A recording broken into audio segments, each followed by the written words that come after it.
కడవరి కాలం అనే మా ఆధ్యాత్మిక కార్యక్రమానికి మిమ్మల్ని అందరినీ ఆహ్వానిస్తున్నాం. శాశ్వతమైన ప్రేమతో మనల్ని ప్రేమిస్తున్నారు యేసు ప్రభువారు. మన కొరకు ఆయన శిలువ మీద ప్రాణం పెట్టారు. ఆయన నమ్మిన వారందరికీ ఉచితంగా రక్షణ ఇస్తున్నారు. ఆ ప్రేమ గల యేసు ప్రభువారు త్వరలో వస్తున్నారు రెండోసారి లోకానికి. ఆయన నమ్మిన వారందరినీ కూడా పరలోకం తీసుకువెళ్తారు. ఆ ప్రేమ గల ప్రభువు నామపేట మిమ్మల్ని అందరినీ కూడా మన కడవరి కాలం కార్యక్రమానికి ఆహ్వానిస్తున్నాను. ప్రియ సోదరి సోదరులారా, ఈ దినాన్ని నుంచి మనం కొన్ని కార్యక్రమాల్లో, కొన్ని ఎపిసోడ్లో ఆఖరి 7 తెగుళ్ళు, ఈ భూమి మీద రెండవ రాకడకు ముందు జరిగే ఆఖరు తెగుళ్ళు, వాటిని మనం బైబిల్ గ్రంథం నుంచి ధ్యానం చేయబోతున్నాం. ప్రార్థన చేసుకుని ఇది వాక్యంలో కొనసాగుదాం. పరిశుద్ధ ప్రేమగల మా తండ్రి, మీకు స్తుతులు స్తోత్రాలు వందనాలు చెల్లిస్తున్నాం. మమ్మల్ని, మా కుటుంబాలని, మా సంఘాలని, మా ప్రాంతాలని మీ కృపతో నడిపిస్తున్నారు. వందనాలు చెల్లిస్తున్నాం. మరొక అంశాన్ని మేము ఈ దినాన్ని నుంచి ప్రారంభిస్తుండగా ఆఖరి 7 తెగుళ్ళు, మీరే మీ కృపను మాకు అనుగ్రహించి ఈ లోతైన మర్మాలు తెలుసుకోవటానికి పరిశుద్ధాత్మతో మమ్మల్ని నింపండి. పరలోకపు జ్ఞానాన్ని మాకు ప్రసాదించి ఈ మర్మాలు తెలుసుకునే కృప దయచేయమని ఈ కార్యక్రమాన్ని వీక్షిస్తున్న ప్రతి వ్యక్తిని ఆశీర్వదించండి. ఈ పరిచర్య ముందుకు కొనసాగడానికి ఎవరైతే సహకరిస్తున్నారో వారందరినీ కూడా ప్రత్యేకంగా ఆశీర్వదించవలసిందని మీరే మహిమ ఘనత తెచ్చుకొని మీకు యోగ్యమైన కుమారులుగా కుమార్తెలుగా ఈ కడవరకాల చివరి దినాల్లో జీవించే కృప దయచేయమని యేసు ప్రభువు వారి పరిశుద్ధమైన నామమును బట్టి ప్రార్థిస్తున్నాను తండ్రి, ఆమేన్. ప్రియ సోదరి సోదరులారా, మనం జీవిస్తున్నది కడవరి కాల చివరి దినాలు. మనం ఊహించిన దానికంటే ఆయన త్వరగా వస్తున్నారనే విషయాన్ని మనం గ్రహిస్తున్నాం. ఈ దినాన మొదటి ఎపిసోడ్ ఆఖరు తెగుళ్ళు. రాబో కొన్ని ఎపిసోడ్లో ఈ విషయాలు మనం నేర్చుకోబోతున్నాం. ఇది మొదటి ఎపిసోడ్. ఈ విషయాలన్నీ కూడా మనకి ప్రకటన గ్రంథం 16వ అధ్యాయంలో చెప్పబడ్డాయి. వీటిని మనం ప్రార్థనాపూర్వకంగా ధ్యానిద్దాం. ప్రియ సోదరి సోదరులారా, యేసు ప్రభు రెండవ రాకడకు ముందు ఆఖరి ఘట్టం 7 తెగుళ్ళు. ఈ మాటను విని మనం భయం చెందొద్దు. 7 తెగుళ్ళు అనేటప్పటికీ మనలో ఎంతో భయము నెలకొంటుంది. దేవుడు మన కొరకు దేని కొరకు ఈ విషయాలు బయలుపరిచారనే విషయాన్ని మనం నేర్చుకోబోతున్నాం. దేవుడు ప్రేమాస్వరూపి.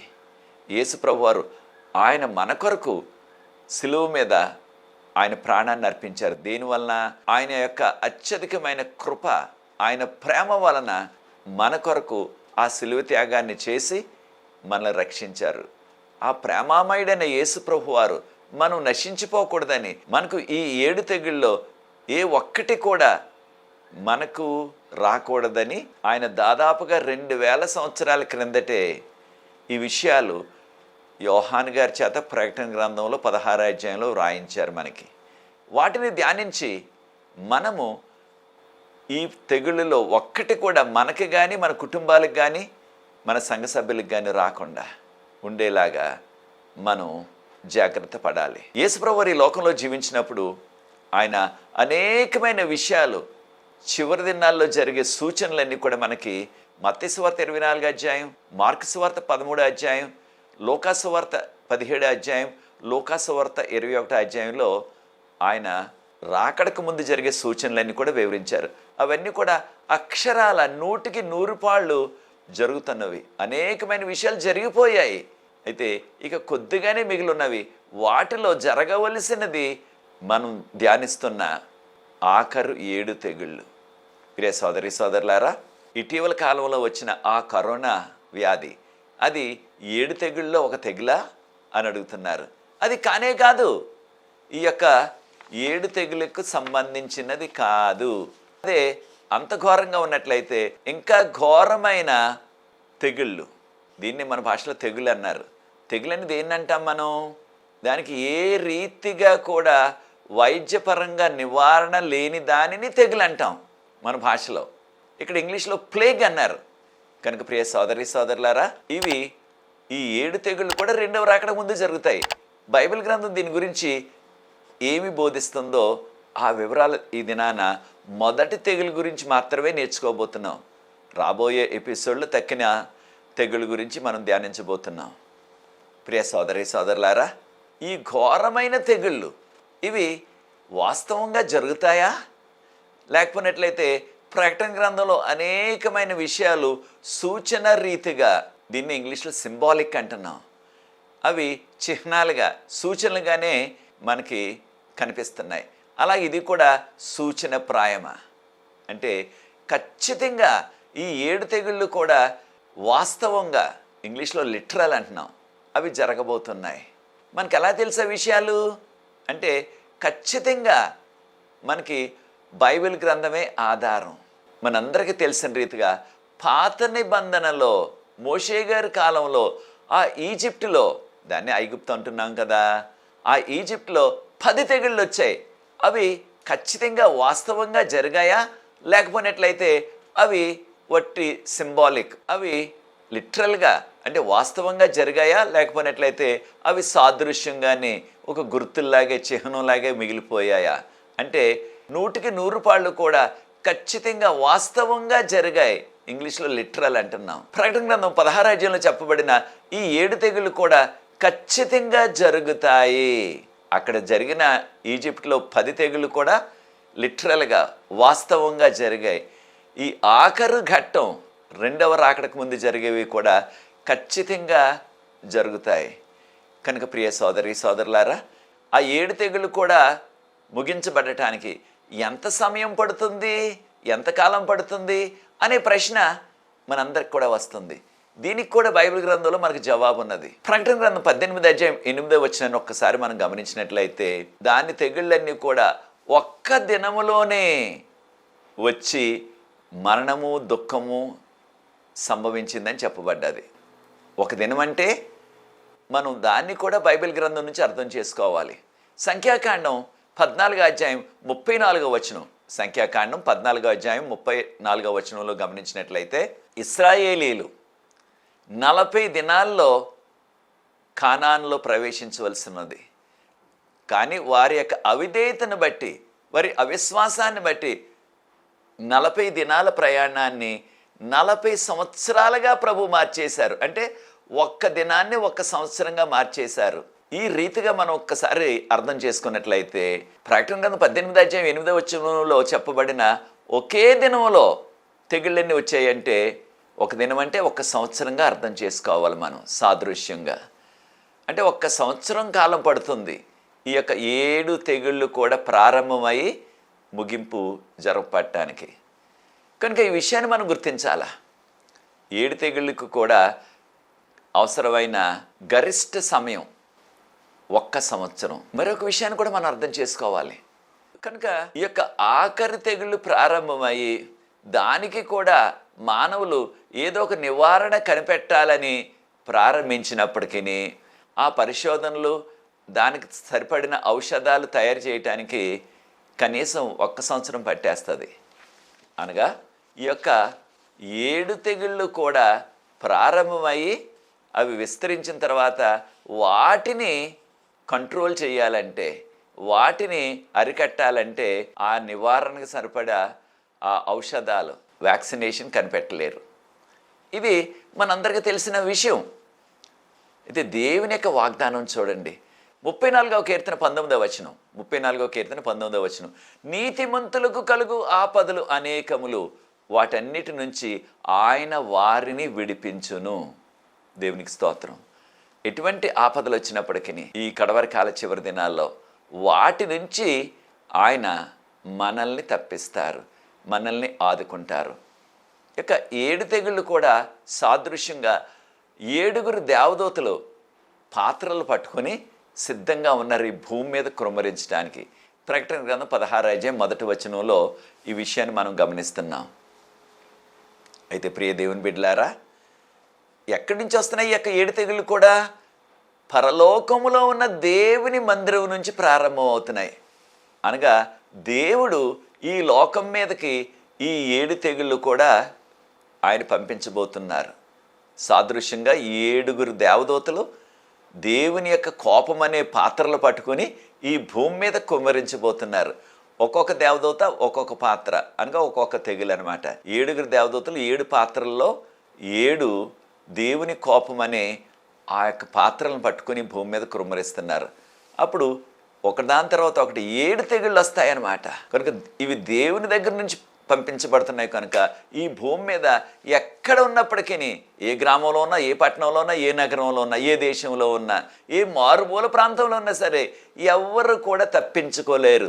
దేవుని యొక్క ఉగ్రత నుంచి ఎవరైనా తప్పించుకోగలరా? అది సాధ్యం కాదు. దీనికి జవాబు మనకున్నది. ప్రకటన గ్రంథం 16:2 గమనించినట్లయితే, ఎవరికైతే మృగం యొక్క ముద్ర ఉన్నదో, ఎవరైతే ఆ మృగాన్ని పూజిస్తున్నారో వారికి ఈ యొక్క 7 తెగుళ్ళు కూడా వస్తాయని చెప్పబడ్డాది. మృగం అంటే ఎవరు?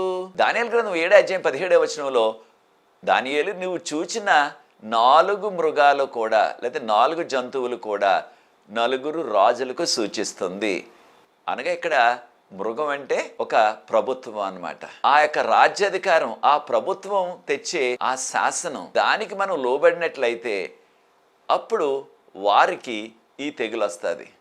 దేవుని పూజించకుండా ఈ లోకపు మనుషులు వారెంతటి వారైనా సరే వారిని పూజించినట్లయితే వారికి వస్తుంది శిక్ష అని ప్రకటన గ్రంథం 16:2 చెప్పబడ్డది. కనుక ప్రియ సోదరి సోదరులారా, మనము ఎంతటి గొప్పవారైనా వారిని మనం పూజించకూడదు. పూజకు అర్హులు ఎవరు? యేసుప్రభు మాత్రమే. బైబిల్ గ్రంథం చెప్తున్న దేవుడు మాత్రమే. ఇంకెవరికి మనం పూజలు చేయకూడదు. మనందరికీ తెలిసిన రీతిగా కరోనా వచ్చినప్పుడు ఏం జరిగింది? లోకమంతా కూడా లాక్డౌన్ వచ్చేసింది. విమానాలన్నీ కూడా విమానాశ్రయాల్లోనే ఆగిపోయాయి. ఇంకెక్కడికి కూడా విమానాలు ప్రయాణం చేయలేకపోయాయి. కారణం, ఆ యొక్క కరోనా వ్యాప్తి చెందకుండా విమానాలన్నిటిని కూడా ఆపేశారు, విమానాలు బంద్ చేసేశారు. అలాగే రైళ్ళన్నీ కూడా, అవి పెద్ద రైలు స్టేషన్లైనా చిన్న రైల్వే స్టేషన్లైనా సరే, ఎక్కడ కూడా రైలు కదలకుండా ఆపేశారు. ఆ యొక్క రైలు ప్రయాణాలు జరిగినట్లయితే ఈ యొక్క అంటువ్యాధి, ఈ కరోనా వైరస్ తక్కిన చోట్లకి వ్యాప్తి చెందుతుందని రైళ్ళు ఆపేశారు. అలాగే బస్సులు ఆపేశారు. మనందరికీ తెలుసు, మొత్తం బస్సులన్నీ ఆగిపోయాయి.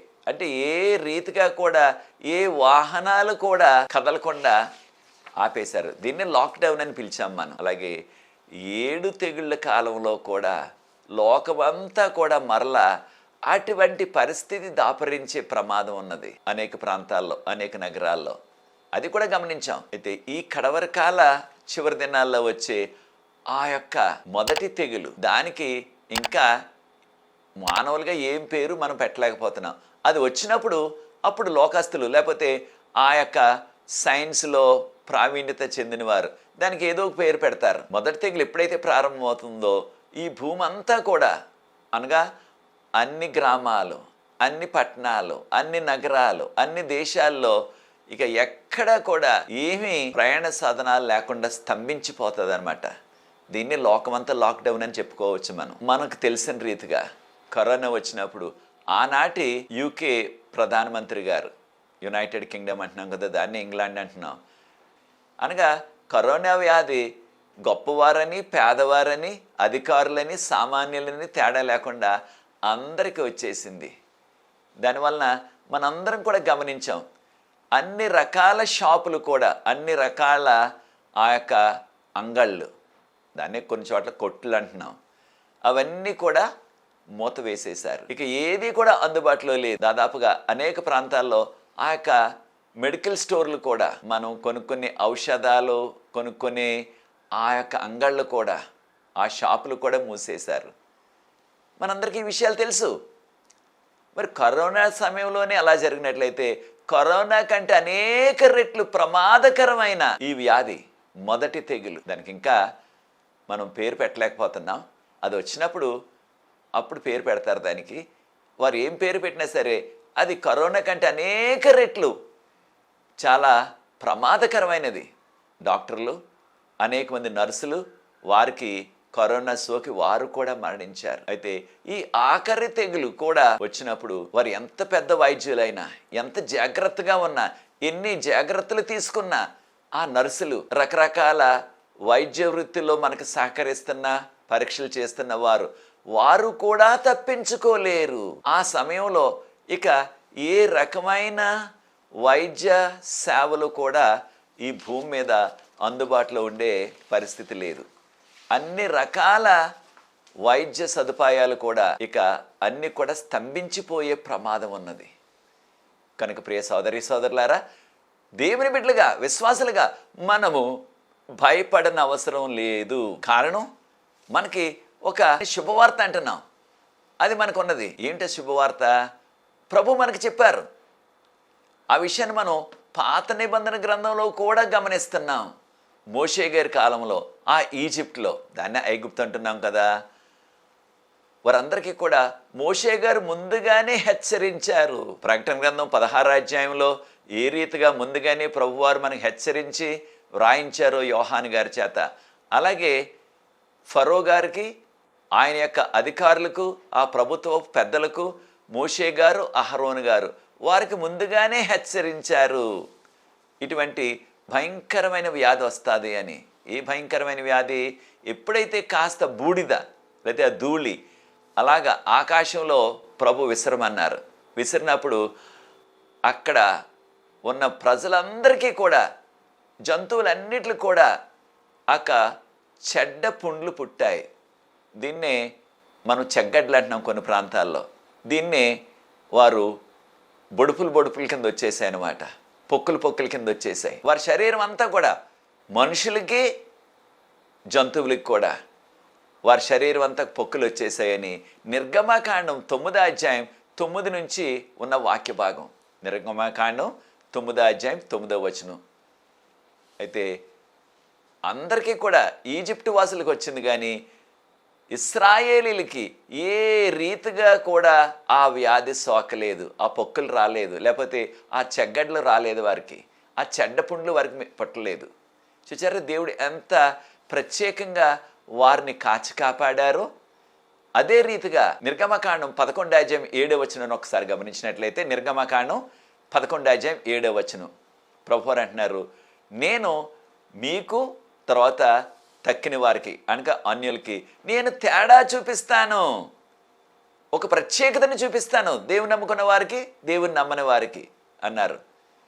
కనుక ప్రియ సోదరి సోదరులారా, మనకున్న ఇక్కడ మంచి వార్త ఏంటంటే, శుభవార్త ఏంటంటే, సంతోషకరమైన వార్త ఏంటంటే, యేసు ప్రభు నమ్ముకున్నట్లయితే, ఆయన వాక్యపు వెలుగులో మనం జీవించినట్లయితే, ఆయన ఆజ్ఞల వెలుగులో మనం జీవించినట్లయితే, ఈ రాబోయే 7 తెగుల్లో మొదటి తెగులు కానీ రాబోయే 7 తెగుల్లో ఏ తెగులైనా సరే మనకు సోకనే సోకదు, మన దగ్గరికి రాదు. ఆ ఇశ్రాయేలీయులకి అదే జరిగింది. దేవుడు వారందరినీ కూడా కాచి కాపాడారు. కనుక ప్రియ సోదరి సోదరులారా, ఈ కడవరకాల చివరి దినాల్లో జీవిస్తున్నాం మనం. ఈ విషయాన్ని మనం గుర్తించాలా. యేసు ప్రభువారు మనకు వాగ్దానం చేశారు. హెబ్రీయులకు రాసిన పత్రిక 13వ అధ్యాయం 5వ వచనం ఆఖరి భాగాన్ని గమనించినట్లయితే, హెబ్రీయులకు రాసిన పత్రిక 13వ అధ్యాయం 5వ వచనం ఆఖరి భాగాన్ని మనం గుర్తించినట్లయితే, నిన్ను ఎన్నడూ విడువను ఎడబాయను అని దేవుడు మనకు వాగ్దానం చేశారు. కనుక ఈ 7 తెగుళ్ళ కాలంలో కూడా ఆయన నమ్ముకున్న వారిని ఆయన విడిచిపెట్టరు, ఆయన మనతోనే ఉంటారు. కనుక ఈ యొక్క 7 తెగుళ్ళు కూడా ప్రియ సోదరి సోదరులారా దేవుడు పంపిస్తున్నారు. దేనివల్ల పంపిస్తున్నారు? దేవుడు ప్రేమస్వరూపి కదా. అంత ప్రేమగల దేవుడు, అంత కృపగల దేవుడు, అంత జాలిగల దేవుడు, ఇంత భయంకరమైన శరీరం అంతా కూడా పొక్కులు వచ్చేసి తట్టుకోలేనంత బాధ, వేదన, అటువంటి పరిస్థితి దేని వల్ల కలుగుతుంది అనే విషయాన్ని ఒక్కసారి మనం గమనించినట్లయితే, షడ్రకు, మేషకు, అబేద్నెగో వీరినే హననయ, అజరయ, మిసాయిల్ అంటున్న బైబిల్ పేర్లు. వారికి ఒక అగ్ని పరీక్ష పెట్టేశారు. ఆనాటి రాజుగారు, లోకమంతటి పరిపాలించిన రాజు నెబుకద్నెజరు రాజుగారు ఆ రోజుల్లో, ఆయన వీరికి ఇటువంటి కఠినమైన ఘోరమైన పరీక్ష, అగ్ని పరీక్ష వచ్చేసింది.